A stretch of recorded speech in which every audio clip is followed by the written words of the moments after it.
नमस्कार दोस्तों, आज की इस वीडियो में हम लेकर आए हैं गणेश जी की एक अनोखी कहानी लेके आए हैं। बहुत ही समय पहले की बात है। एक भाई बहन थे। उस बहन का नियम था कि वह अपने भाई का चेहरा देख के ही खाना खाती थी। वह रोज सुबह उठती, जल्दी जल्दी अपना काम खत्म करती और फिर अपने भाई का मुख देखने जाती। रास्ते में एक पेड़ के नीचे गणेश जी की मूर्ति थी। वे रोज अपने हाथ जोड़ती और कहती, हे भगवान, मेरे जैसा अमर सुहाग और मेरे जैसा अमर पीहर सबको देना। और फिर वह आगे बढ़ जाती। जंगल की छोटी छोटी नोकीले पौधे उसके पैरों को चूमती थी। एक दिन वह घर पहुंची और भाई का चेहरा देखकर बैठ जाती है।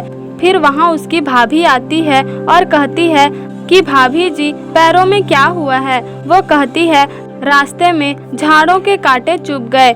ऐसा कहकर वो वापस अपने घर आ गई और भाभी अपने पति से कहती है, रास्ते साफ करवा दो, तुम्हारी बहन को चलने में परेशानी होती है, उसके पैरों में चोट पड़ गए हैं। भाई ने फिर रास्ते से सारे पेड़ पौधे हटा दिए और रास्ता पूरा साफ कर दिया और साफ करने से गणेश जी का स्थान भी बदल गया।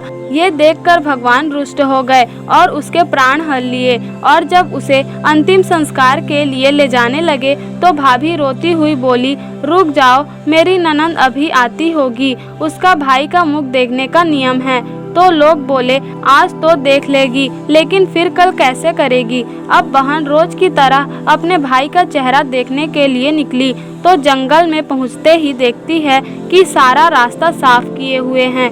आगे चली तो देखा कि विनायक जी का स्थान भी हटा हुआ है। वह यह देखकर तुरंत ही जंगल से कुछ बड़े पत्ते लाकर गणेश जी का स्थान बनाती है और गणेश जी को हाथ जोड़कर फिर कहती है, हे भगवान, मेरे जैसा अमर सुहाग और मेरे जैसा अगर पीहर सबको देना। इतना कहकर वो आगे चली जाती है। फिर भगवान गणेश जी सोचने लगे कि अगर हमने इसकी नहीं सुनी तो हमें कौन पुकारेगा। तभी भगवान ने उस लड़की को आवाज लगाई, बेटी, तुम इस खेजड़ी की 7 पत्तियां लेकर जाओ और कच्चे दूध में घोलकर अपने भाई को छींटे मार देना तो वह उठ बैठेगा।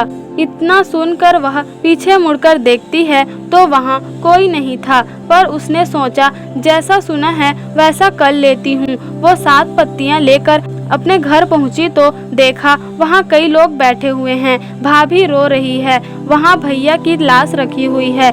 फिर वह घर के अंदर गई और उन पत्तियों से दूध का छिड़काव अपने भाई के शरीर पर करती है और ऐसा करते ही भाई आराम से उठकर बैठ जाता है और कहता है, बेहतर गहरी नींद आई। यह सुन बहन बोली, ऐसी नींद दुश्मन को भी ना आए। और उसने सारी बात अपने भाई को बताई कि किस प्रकार उसे गणेश जी ने आशीर्वाद दिया।